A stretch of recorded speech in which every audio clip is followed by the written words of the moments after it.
Okay, so when we say new literacies, this is the skills that you need to use and understand information in our digital world.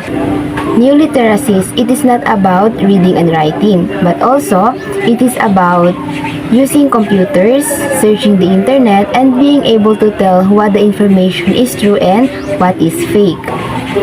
So, as technology continues to evolve, new literacies will continue to shape our experiences and interactions with the world around us. Okay, so next is functional literacy. So when we say functional literacy, this is the ability to use reading, writing, and math skills in everyday life. It is also about being able to understand and use these skills in real-world situations, like filling out forms, managing finances, and understanding information. Next is multiliteracy. When we say multiliteracy, it is about using information in different ways. Beyond just reading and writing, it's about being able to understand and create meaning through images, sounds, videos, and even movements. Okay, so when we say new literacies, functional literacies, and multiliteracies, each literacy has its unique focus and characteristics. They all share a common goal of enhancing literacy skills in response of changing societal needs, technological advancement, and diverse communication modes. New literacies. Beyond the 1990s, literacy had started to diversify in the light of technological advancement, change of living conditions in cities, and the new necessities. Kumbaga, ito po ay nagpapakita kung paano ang literacy umunlad mula sa simpleng pagbabasa at pagsusulat patungo sa iba't ibang uri ng literacy na nabuo mula sa pag-unlad ng teknolohiya. Pagbabago mula sa mga pangangailangan ng lipunan. Literacy was used in various types such as computer literacy, technology literacy, internet literacy, and media literacy, respectively according to Altun 2005. So these lines emphasize the different types of literacies beyond the traditional definition, reflecting the shifts towards specialized skills required in the digital age. Literacy is not confined only to knowing how to read and write, rather, it is a matter of applying knowledge for specific purposes in particular contexts. Kumbaga, dito po ay pinapakita ang mas malawak na konsepto ng literacy na hindi lamang nakatuon sa simpleng pagbabasa at pagsusulat, kundi pati na rin gamit ng kaalaman sa iba't ibang konteksto at iba't ibang layunin. According to Langshire and Nobel 2006, literacies intend to generate and communicate meanings through the medium of encoded text within context in various discourses. So, in short, literacy involves expressing and sharing messages through written or encoded text in various contexts and conversation. Okay, so yung halimbawa po dito is, like for example, kapag ang isang tao ay sumusulat po siya ng isang blog post para ibahagi ang kanyang mga saloobin sa isang particular na audience, so in that case po is ginagamit po siya ng nakasulat na teksto para iparating ang kanyang mensahe sa loob ng konteksto ng online blogging. 21st century literacy combines cross-curricular capabilities, also called multiliteracies, and now commonly referred to as new literacies. Sa madaling salita, ito po ay nagpapakita kung gaano kahalaga ang pagpapaunlad ng iba't ibang kasanayan. Bukod sa tradisyonal na pagbabasa at pagsusulat, kasama na rito ang kaalaman sa teknolohiya, media at impormasyon upang magtagumpay sa mundo na ngayon ay puno ng konektado at komplikadong sistema. Next is we have 7 exploring the new literacies. First, multicultural literacy. Understanding and respecting different cultures, identities, and perspectives to foster a more inclusive and diverse society. Multicultural literacies ay may kakayahan na maunawaan at igalang ang pagkakaiba-iba ng kultura, identidad at pananaw ng iba. Halimbawa nito ang pagiging bukas sa pagtanggap ng iba't ibang tradisyon, wika at paniniwala ng iba't ibang tao mula sa iba't ibang kultura. Nang sa ganon ay makakaroon po tayo ng mas malawak at mas makabuluhan na pakikisalamuha. Second, we have social literacy.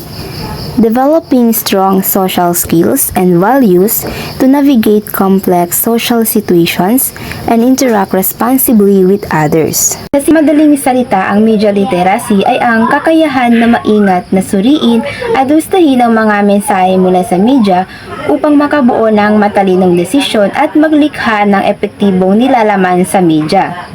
Halimbawa, ang isang taong may media literacy ay dapat marunong siyang magtanong kung ang impormasyon ay totoo. Maingat sa pagbabasa at panonood ng balita at may kakayahan magbigay ng konstruktibong feedback sa mga lumalabas sa nilalaman sa media. Third is media literacy. Critically analyzing and evaluating media messages to make informed decisions and create effective media content. Sa madaling salita, ang media literacy ay ang kakayahan na maingat na suriin at gustahin ang mga mensahe mula sa media upang makabuo ng matalinong desisyon at maglikha ng epektibong nilalaman sa media. Ang isang taong may media literacy ay dapat marunong siyang magtanong kung ang impormasyon ay totoo. Maingat sa pagbabasa at panonood ng balita at may kakayahan magbigay ng konstruktibong feedback sa mga lumalabas sa nilalaman sa media. Next is financial literacy. Making smart financial decisions for managing money, saving, investing, and planning for the future.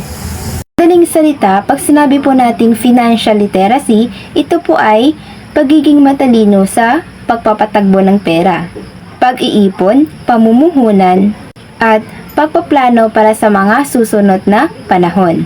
Halimbawa, dapat ang isang tao ay marunong siyang mag-set ng financial goals, mag-budget ng tama, makipagnegosyo ng maayos, at mag-invest na maingat para sa kanilang kinabukasan. Next, digital literacy. Using technology effectively for communication, expression, collaboration, and advocacy in a digital world. When we say digital literacy, ito ay pagiging mahusay sa paggamit ng teknolohiya para sa komunikasyon, pagpapahayag, kipagtulungan, at pagtataguyod sa digital na mundo. Dapat ay isang tao o ang bawat individual ang gumamit ng social media platform ng responsable, makipag-ugnayan sa iba online ng maayos, at magamit ng teknolohiya sa mabuting paraan sa pagtulong sa iba o sa mga advokasya. Ecological literacy. Understanding environmental systems and principles to promote sustainability and responsible stewardship of the planet. Ang ecological literacy ay ang pagkakaroon ng kaalaman at pangunawa sa mga sistemang pangkapaligiran upang maitaguyod ang pagiging sustainable at responsableng pangangalaga sa kalikasan. Halimbawa, dapat ang bawat individual ay marunong magtanim ng mga puno, marunong mag-recycle, at dapat marunong ding mag-participate sa mga environmental advocacy para sa pangangalaga sa ating kalikasan. And the last is creative literacy. Developing the ability to think creatively, generate new ideas, and see the world in innovative ways. Sa pamamagitan ng creative literacy, ang isang tao ay magiging mas epektibo sa pagharap sa mga hamon sa buhay at magiging instrumento sa pagbabago sa lipunan. Halimbawa na lamang sa pagsulat ng original na kwento. Ang isang manunulat na may creative literacy ay magagawa niya ng isang kwento at akda na puno ng imahinasyon, kaalaman, at makapagbibigay sa atin ng inspirasyon at aliw sa lahat ng mambabasa. And now, we move to the truth of 21st century literacies according to research. Teachers need to prepare students for this world with problem solving, collaboration, and analysis, as well as skills with word processing, hypertext, LCD, webcams, podcast, smart boards, and social networking software that are central to individual and community success. This line highlights the importance of educators, equipping students with not only traditional academic skills but also technological literacy and collaboration abilities crucial for today's rapidly evolving society. As new technologies shape literacies, they bring opportunities for teachers to foster reading and writing in more diverse and participatory contexts. This line emphasizes how advancements in technology provides educators with opportunities to enhance reading skills and writing skills by incorporating diverse and interactive learning environments. Sites like Literature's Voice of the Shuttle, online fanfiction, and the Internet Public Library expand both the range of available text and the social dimensions of literacy. The statement suggests that platforms such as Literature Voice of Shuttle, online fanfictions communities, and the Internet Public Library broaden the scope of accessible text and enhance the aspect of literacy. These platforms offer a diverse range of reading materials and facilitate interactions and engagement among readers. Through these online resources, individuals can access a wider array of content, engage with others who share similar content, and participate in discussion, thus fostering a more interactive and socially connected approach in literacy. Research on electronic reading workshops shows that they contribute to the emergence of new literacies. This slide emphasizes that workshops using electronic reading tools play a role in the development of innovative literacy skills aligned with the digital age. Research also shows that digital technology enhances writing and interaction in several ways. This line suggests that digital tools improve the quality and engagement of writing activities through enhanced interactions and communication methods. K-12 students who write with computers produce compositions of greater length and higher quality are more engaged and motivated toward reading than those who do not write with computers. This line underscores the benefits of e-portfolios in higher education, leading to improved academic performance, retention rates, and the development of essential cognitive skills. Both typical and atypical students who receive an online response to writing revise their works better than those participating in the traditional method. The line highlights the importance of computer-based writing on student engagement, motivation, and the quality of written compositions in K-12 education. For today, I'll be your teacher and I am teacher Joanne. So for today, our topic is all about functional literacy, improving functional literacy in the Philippines, and also integration the new literacies into new curriculum. So, we'll start on the functional literacy. Ano nga ba ang functional literacy? Functional literacy is the ability to use reading, writing, and other communication skills to function effectively in our society. Accordingly, the word functional literacy means building capacity and literacy as reading and writing skills. Therefore, it is a capability to proficiently read, write, to use in our daily life routine. UNESCO believes that functional literacy programs should be assigned to help individuals to develop their economy and social. They should target to motivate individuals who need literacy for their own benefit and benefit for their own country. UNESCO stands for United Nations Educational and Scientific and Cultural Organizations. Ang agency na ito ang purpose nila is gumawa ng world peace and security through international cooperation in education, arts, science and culture. Ang focus ng functional literacy programs ay sa mga lugar na mataas ang paglago ng ekonomiya at hindi lamang magbigay ng kasanayan sa pagbasa at pagsulat, kundi pati na rin sa praktikal na kaalaman para sa kanilang hanap buhay at sa lipunan. Now guys, we'll proceed to improving the functional literacies in the Philippines. The Philippines aims to improve functional literacy rates. Dahil based sa observation nila, mataas ang ratings ng mga kabataan o mga bata na hindi pa marunong magbasa or even comprehend a simple word. And one of the reason or issue na kung saan karamihan sa mga kabataan o mga bata ay hindi nakapagtapos ng pag-aaral dahil sa pinansyal na problema. Karamihan din sa kanila ay kinasal ng maaga at karamihan din ay nawala ng interes mag-aral. Kaya ang ahensya ng gobyerno ay gagawa ng mga bisang paraan o solusyon upang matulungan ang mga bata na ma-improve ang kanilang kaalaman at hindi sila lumaking walang kaalam-alam.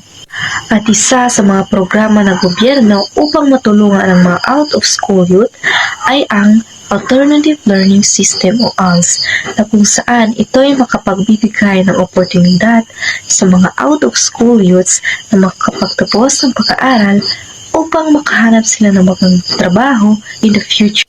And also, gumawa din ang ahensya ng gobyerno ng mga learning facilities, reading center, upang mas ma-improve ang learnings ng mga kabataan, lalong-lalo na sa pagbabasa at pagsusulat. Now, we'll proceed to our last topic. It's about integration of new literacies into the new curriculum. The International Reading Association or IRA, na-emphasize nila ang kahalagahan ng new literacies that particularly related sa 21st century. Dahil doon, mas naniniwala sila na mas mapapahanda ang mga students kung may mga bagong technologies na makakatulong sa mga estudyante na ma-improve ang kanilang kakayahan, mapalawak ang kanilang kaalaman at mapalalim ang kanilang mga kahusayan at kakayahan sa mga bagay. Good morning everyone. Now, I am your third reporter. I am teacher Sara May de los Santos Julian. Let's start with the multiliterate learner. The multiliterate learner is someone who can effectively use and understand the various forms of communication and learning, going beyond just reading and writing. They are also comfortable by using different ways of expressing and acquiring their knowledge, making them adaptable and successful in today's diverse world. Example na lamang nito, hindi lamang magaling ang isang bata sa pagbabasa at pagsusulat, pwede din sa visual literacy. Ang visual literacy, ito ay ang pag-unawa sa mga visual na impormasyon tulad ng mga larawan, diagram, chart at video. Sa madaling salita, ang multiliterate learner is someone who is comfortable and proficient in using various forms of communication and learning. Naman, dadako na tayo sa pangalawa kong topic. Ito ay ang the impact of new literacy on instructions. The rise of new literacies encompassing digital, visual, audio, and kinesthetic forms of communication and learning has fundamentally transformed how instructions are delivered and received in education. This shift from digital print-based method has created both challenges and opportunities for education and learners. Example here, the transforming instruction delivery. At under dito, ang multimodal learning. Dahil wala na ang mga araw na pagbabasa lamang sa mga aklat, aralin at lecture. Dahil ginagamit na ngayon ng mga guro ang iba't ibang media like video, online platform, and audio recording to cater to diverse learning styles and engage students in more dynamic ways. Hindi lamang yan, ngunit madami pang paraan para mapadali ang pagkatuto ng mag-aaral o isang bata. Tayo sa pangalawa kong topic. Ngayon naman, dadako na tayo sa panghuli kong topic. Ito ay patungkol sa multiliteracies in educational reform. A concept that emerged in 1990s has become a cornerstone of educational reform, recognizing the evolving nature of literacy in a rapidly changing world. It acknowledges that literacy is no longer confined to traditional print-based skills, but encompasses a diverse range of communication models and technologies. The example is 21st century skills. Multiliteracies develop essential skills for success in the 21st century, such as communication, collaboration, creativity, and problem solving. These skills are highly valued in a globalized and technologically driven world. In short, the multiliteracy are the forefront of educational reform. Good afternoon everyone, my name is Judith Tugawa and I'm your teacher for today. So my topic is Assessment Multiliteracies. So assessment moves from usual memorizations of facts and disconnected process to demonstrations of understanding. So truth applications in a variety of contexts, a real-world audience are important part of the assessment process. So including self-assessment. So, sinasabi dito na a real-world audience are important part of the assessment process because they have world tasks and they are also likely to be more interesting for students and those more motivating, and also they can provide more specific and usable information. So about what students have succeed and learning as well as what they have not learned. So, sinasabi din dito na ang assessment multiliteracies are noticing what students are doing. So, nagkagamit ang information na to guide the students towards their new skills and knowledge. So, let's move on the media literacy. So, media literacy skills are honed that students address real-world issues from the environment. And also, students used to technological and multimedia tools are available to them to design and produce like website, televisions, radio, public service announcement, and also even films. So, sinasabi nila sa paraan na yan, ang mga students ay they can freely express their point of view as they sa paggamit ng paggawa ng project using multimedia and their product to real world audience. So students learn what is to be a contributing citizens and carry their citizenship skills throughout their lives.